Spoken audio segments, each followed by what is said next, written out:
Very good evening to you all and welcome back to the channel. I'm on my fourth and final shift of the week. Yes, made it. No more after my weekend starts, so I get a long weekend, which is absolutely brilliant. Tomorrow when I get back, tomorrow morning. And I need to get back pretty early. I hope you had a great week yourself, I really do. And thank you very much for still subscribing to the channel, still following me. If you're a trucker or a golfer, come and smash that subscribe button. Boost my numbers, I'd really appreciate it. And yeah, like I say, I've had a pretty busy week, to be honest. I've had 2 reduced rests, and probably tonight might be another reduced rest. Depends when I get there. I'm not booked. I'm going down to Purfleet in Allington, which is a fucking drag. It really is a drag. So, and it all depends on what the matrix says on the motorway, what's open and what's closed, to which way I go down there.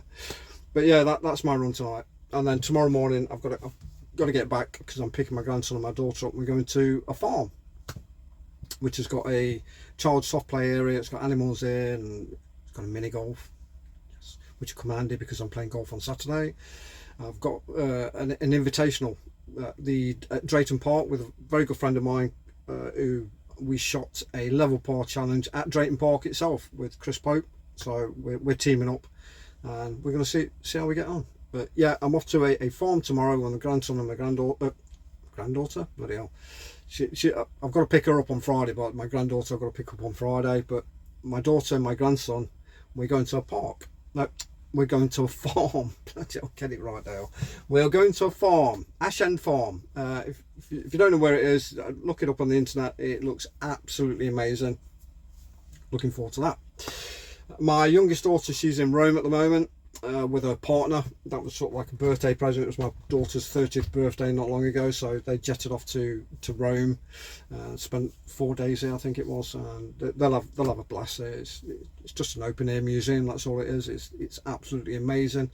Put it on your bucket list. You've got to get there. The Colosseum is phenomenal. It really is. Every site there within Rome is just absolutely amazing. And yeah, so that is basically my week.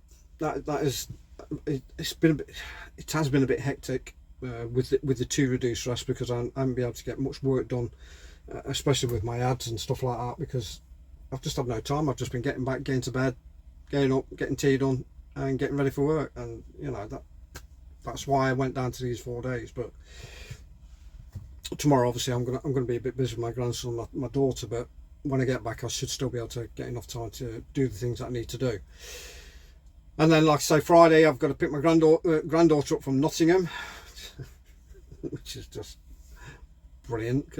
4 o'clock from Nottingham on the M42 is going to be an absolute balls ache. It really is. But yeah, I look forward to that. So yeah, and then like I say, Saturday I'm playing golf. Right, so what's been going on in the world? President's in the UK. President of the United States, Donald Trump, is here in the UK visiting that tit Starmer. And yeah, there's a lot of truths coming out, especially from the media. The media now, you know, asking questions to Donald Trump that are embarrassing, and so they should. The Prime Minister, who in my eyes should not be the bloody Prime Minister at all. He and the Labour Party and everybody within Labour, apart from probably a select few, hate Britain.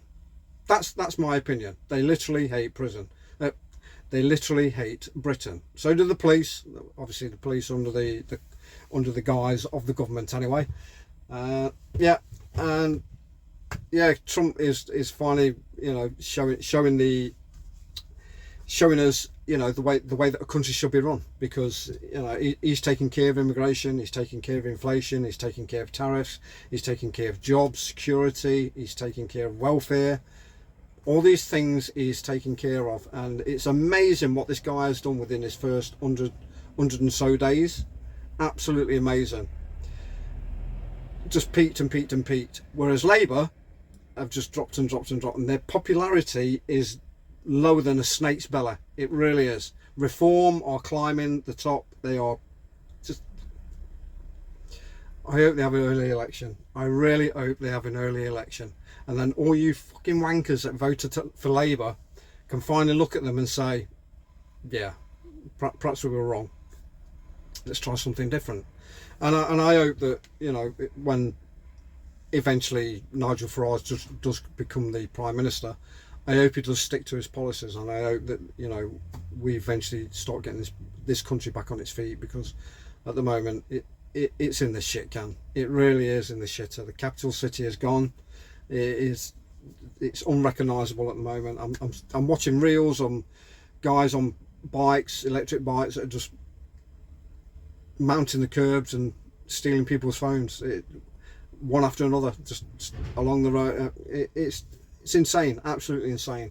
Open knife crime, you know, it's broad daylight. There's robberies going off. You know, it's absolutely, it's like a bloody third world country. I've always maintained that this country needs to really book its ideas up. If it doesn't, then, you know, we're heading down a very, very deep dark hole, and it's going to be virtually impossible to get out of it. And, you know, we're slowly going down and down and down and down. And the only people that can change that is the government, and it doesn't seem like the government wants to do jack shit about it. So I think sooner or later this country is going to implode. I really do. I think it's going to. It is going to. There's something really, really bad that's going to happen in this country. Really, really bad, and we cannot allow that to happen. And the only way that you can prevent any of this from happening is getting a grip of mass immigration. You've got to get a grip of mass immigration. Yeah, because you're getting veterans now that are getting turfed out of accommodation, that have been living there. They've been given like 2 months' notice to move. Veterans that have fought for this country, that have given their time, that have swore an oath to this country to protect it, are getting turfed out of their accommodation for asylum seekers. Absolutely insane. Absolutely insane. Villages are getting overpopulated by asylum seekers. It's absolutely crazy. And when you think about it, I think something like 270,000 illegal immigrants have been let into the country so far. That's the size of friggin' Liverpool. That is a population of Liverpool. Think about that. That's one city. Think of all the major cities within the UK being overpopulated. And if this carries on, if this keeps carrying on, it will happen. It will happen. They will. The mass population and mass of immigrants will overpopulate the British people and the English people especially. We will become the minority. Enoch Powell got it right. He had it right fucking decades ago. Yeah, it's coming to fruition, and it's a shame. It's a shame that this country will probably, and I put out a reel with JD Vance. It's a shame that this country will probably become the first Islamic state. And if it does, fucking hell, if it does, kiss goodbye to everything that you ever wanted. Just kiss it goodbye, because if we ever come under Sharia law, like me, we will be the ones that will be on boats going to France to get in there and anywhere else, because you will not have a chance. The government, royal family, police, all gone. All sports, all libraries, gone. Everything gone. Think about that. Could it happen in 10, 15 years time from now? I don't know. I'd like to think not. I really would like to think not. But that is what these extremist Islamic want. World domination. That's all they've ever wanted. And yeah, they'll probably, yeah, I don't know whether it will happen. It won't happen in my lifetime. I know it won't. It can't do. We've got for one thing, we've got too many veterans in this country that will protect it, and we will protect this country with our lives. But I hope it doesn't get to that. I really do. Give me thoughts, please. Give me your thoughts. I'd love to hear your thoughts. I've gone on too much of a rant. I've got to get down to Purfleet because I want to get back early. So drive safe, look after yourself. Watch out for those lunatics. Watch out for those lunatics, because literally they are fucking invading us. They really are. So watch out. Be vigilant. All you ladies out there, all you girls, do not walk alone. For fuck's sake, do not walk alone. Use your common sense. Stay in pairs, stay in groups, stay secure, stay with white people, stay with white men, and they will protect you. That's their mission. Take care, guys. like, subscribe, drop me a comment please on anything, and I will see you for my first shift on Sunday. Cheers guys.